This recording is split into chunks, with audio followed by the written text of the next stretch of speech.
Hi! So in honor of World Book Day, I thought I'd tell you about 5 of my favorite books, and some of them have been out for a while, but I think most of them are lesser known books, so you might not be as familiar with them. So the first book I'm going to talk about is Owl Flight. It's the first book of Mercedes Lackley that I read. I read it in middle school, and it's one of the Valdemar series. I think I'm saying that word right. It's this really great fantasy world. There's the traditional magic as well as mind magic, so telepathy and being able to communicate mind to mind, stuff like that. And it's a really fantastic world. Owl Flight actually takes place pretty late in the timeline and is about a guy. It's after there's been this magical kind of bomb type thing that's echoed back and disturbed the world. But it's about this boy who finds out that he has the potentials of being a mage and his training, and it's just a really great, there's a lot of coming of age stuff in there, and I think it's really especially great. It's not necessarily a YA, but good for middle school, high school readers. The next book I'm going to talk about is The Magician series by Lev Grossman. Now, I haven't read the last book in the series, The Magician's Land, I believe. This is The Magician's King. I actually don't have a physical copy of The Magicians, which is the first book.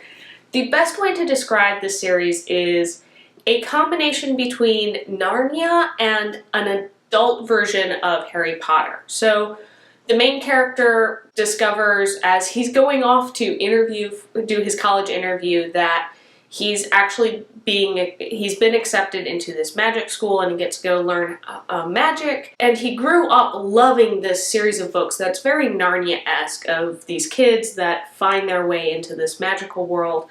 And not going to give away too much more, but that comes into play. And the pacing on these books is a little off, but I really enjoy the world. The main character sometimes can be a little frustrating because you just kind of want to shake him and be like, ah, you're so stupid sometimes, but it also feels accurate.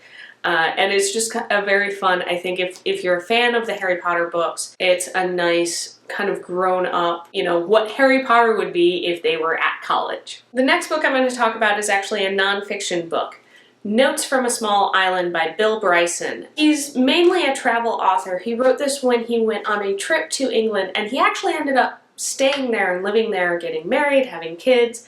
And it's a very fun perspective of an American. It's a little dated because I believe he's there in the 80s, but an American trying to deal with being in England, and he walks around most of the coastline, so he's not in a lot of the more touristy areas. And he's having to deal with trying to figure out what all of these very English terms are, and dealing with the cultural divide of still speaking the same language, but discovering that he's kind of speaking a different language at times, and there are certain cultural traditions that he's not used to.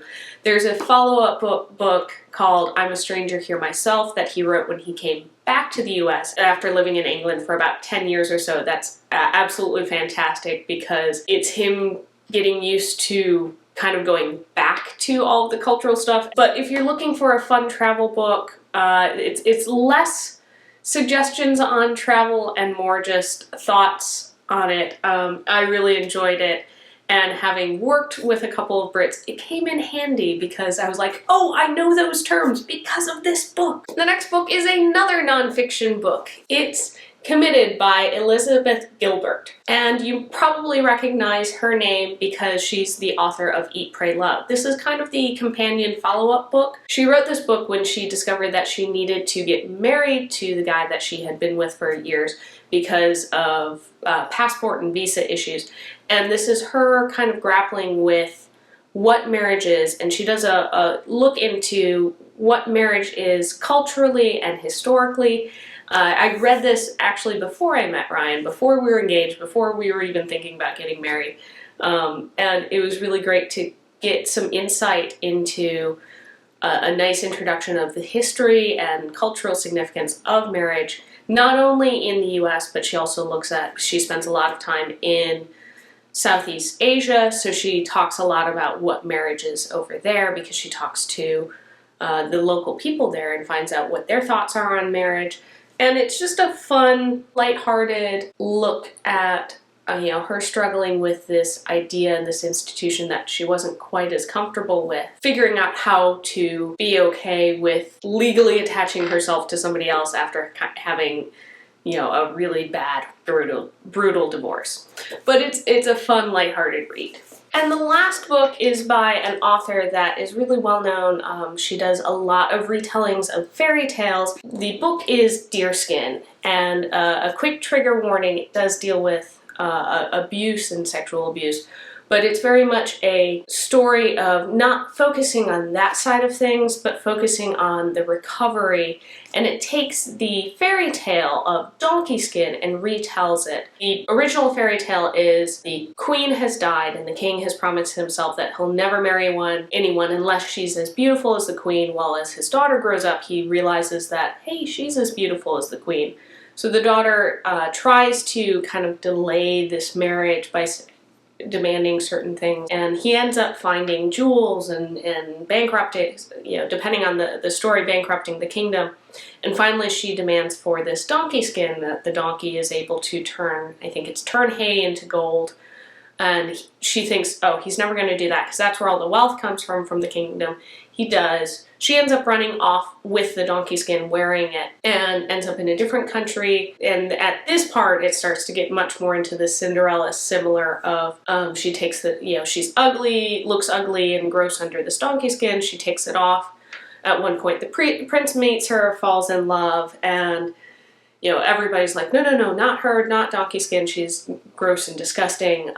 But then, of course, eventually they do get married and it's a very happy ending. Deerskin takes that story and retells it. It's a deerskin instead of a donkey skin. It weaves in magic as well. I would definitely say this is an adult read. This is not a YA read.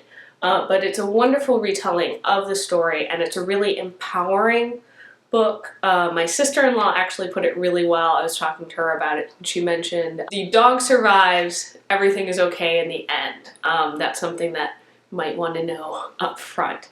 But if you're looking for a retelling and you think the subject matter isn't going to be problematic, I would definitely suggest checking this out.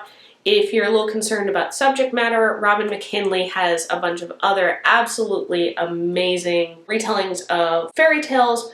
My second favorite of hers is Spindle's End. Spindle's End is a retelling of Sleeping Beauty, and it's a fabulous reimagining of that fairy tale. And Ryan wants me to throw in Dune, which I think is a much more well-known book, but that's Ryan's pick for World Book Day. Those are my 5 lesser-known book recommendations. If you have any book recommendations for me, let me know down in the comments. I'm always looking for new books to read. And if you enjoyed the video, make sure to like and subscribe for more, and I'll see you guys tomorrow. Bye!